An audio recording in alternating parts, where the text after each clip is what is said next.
कृष्ण कृष्ण की नगरी वृंदावन में हर गली में बसी है राधा कृष्ण की प्रेम कहानी, जहाँ हर कण में बसती है उनके मधुर नाम की गूंज।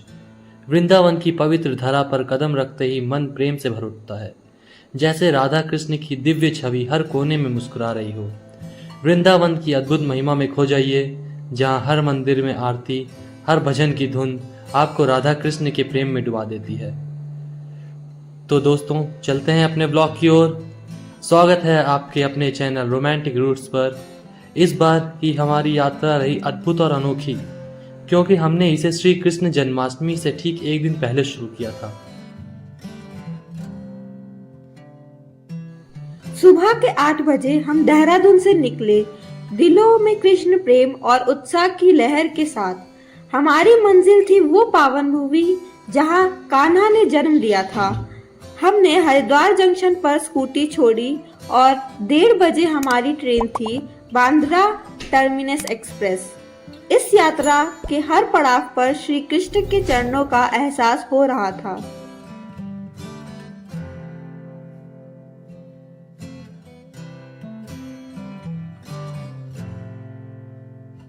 रात के 9 बजे हम पहुंचे मथुरा जंक्शन। इस धरती पर कदम रखते ही मन में एक अजीब सा सुकून आ गया। हमने वहां से एक टैक्सी ली और सीधा वृंदावन पहुंचे, जहां हमने रात गुजारी।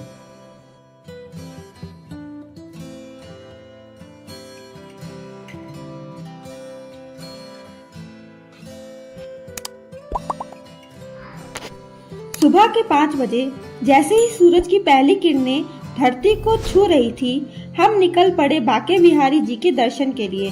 बांके बिहारी मंदिर का इतिहास बेहद रोचक है। माना जाता है कि यह मंदिर स्वामी हरिदास जी द्वारा स्थापित किया गया था, जिन्होंने निधिवन से श्री कृष्ण की अद्भुत मूर्ति प्राप्त की थी। यहाँ की आरती में ऐसी शक्ति है कि भक्त खुद को कान्हा के करीब महसूस करने लगते हैं। इस मंदिर की स्थापना सन 1864 में स्वामी जी के द्वारा की गई थी। बांके बिहारी नाम का भी अपना एक विशेष अर्थ है। बांके का अर्थ है टेढ़े और बिहारी का अर्थ है भ्रमण करने वाले। भगवान श्री कृष्ण को बांके बिहारी कहा जाता है क्योंकि उनकी मुद्रा, जिसमें वह टेढ़े मेढ़े खड़े होते हैं, अत्यंत मनमोहक है। यह नाम श्री कृष्ण की लीलाओं और उनकी निराली छवि को दर्शाता है।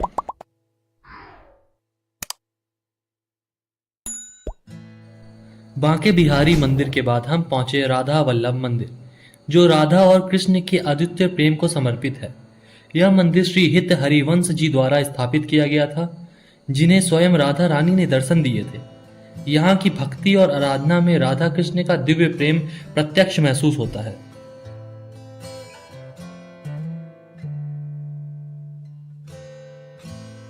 राधा वल्लभ मंदिर में जन्माष्टमी, राधा अष्टमी, होली और शरद पूर्णिमा जैसे प्रमुख त्योहार अत्यंत धूमधाम से मनाए जाते हैं। विशेष रूप से राधा अष्टमी के अवसर पर मंदिर में भव्य आयोजन होता है, जिसमें दूर दूर से भक्त आते हैं और राधा वल्लभ जी की महिमा का गुणगान करते हैं।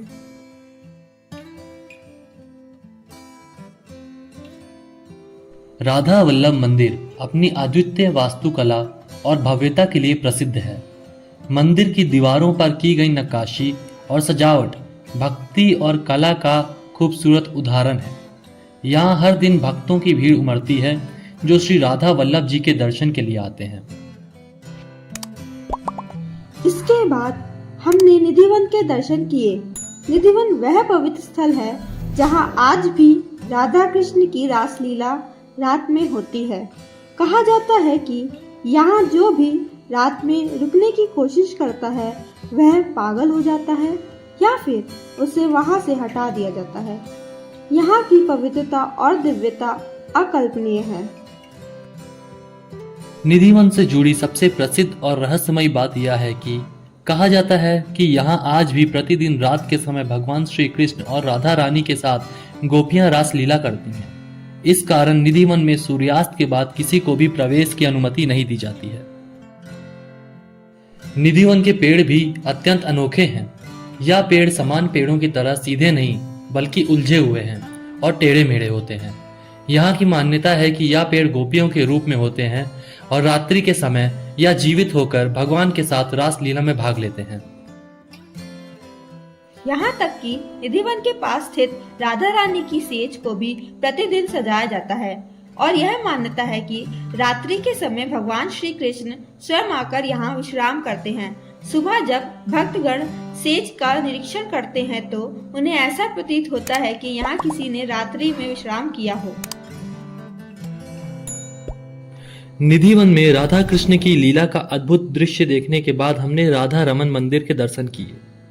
राधा रमन जी की मूर्ति स्वयंभू मानी जाती है, यानी कि यह स्वयं धरती से प्रकट हुई थी। यह मंदिर भक्तों के लिए विशेष महत्व रखता है क्योंकि यहाँ श्री कृष्ण की बाल लीलाओं की झलक मिलती है। दोपहर के भोजन के बाद शाम होते होते हम पहुंचे प्रसिद्ध इस्कॉन मंदिर। यह मंदिर भक्ति योग और कृष्ण भक्ति का केंद्र है, जिसे भक्ति वेदांत स्वामी प्रभुपाद जी ने स्थापित किया था। जन्माष्टमी के अवसर पर इस मंदिर में श्रद्धालुओं की भीड़ उमड़ पड़ती है। यहाँ की भव्यता और कीर्तन की मधुर ध्वनि मन को शांति और भक्ति से भर देती है। इस मंदिर को श्री कृष्ण बलराम मंदिर के नाम से भी जाना जाता है। मंदिर की वास्तुकला अत्यंत भव्य और सुंदर है। मंदिर के गर्भगृह में भगवान श्री कृष्ण और उनके भाई बलराम जी की मूर्तियां स्थापित है, जो भक्तों के लिए मुख्य आकर्षण का केंद्र है। साथ ही यहाँ श्री राधा जी और श्री चैतन्य महाप्रभु की मूर्तियां भी स्थापित है।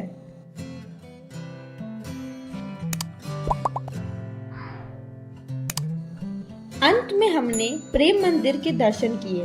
प्रेम मंदिर अपनी भव्यता और श्री कृष्ण राधा के अलौकिक प्रेम को प्रदर्शित करने वाले खूबसूरत झांकी के लिए प्रसिद्ध है।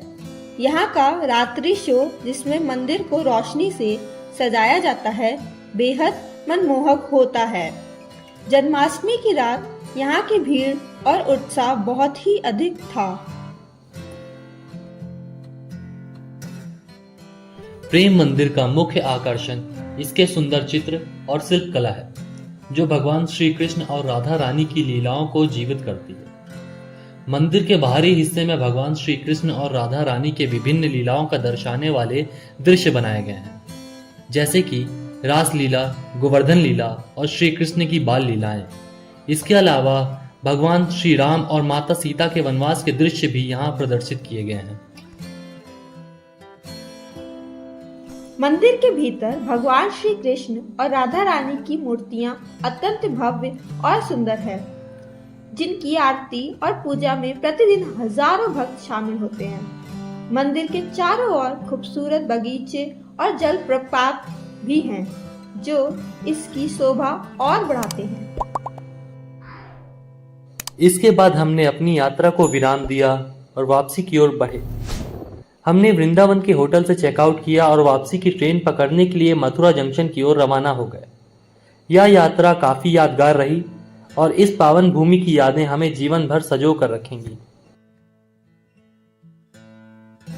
अगर आपको हमारी यह यात्रा पसंद आई हो तो चैनल को सब्सक्राइब करें, वीडियो को लाइक करें और अपने दोस्तों के साथ शेयर करें। मिलते हैं अगली यात्रा में, तब तक के लिए जय श्री कृष्ण, राधे राधे।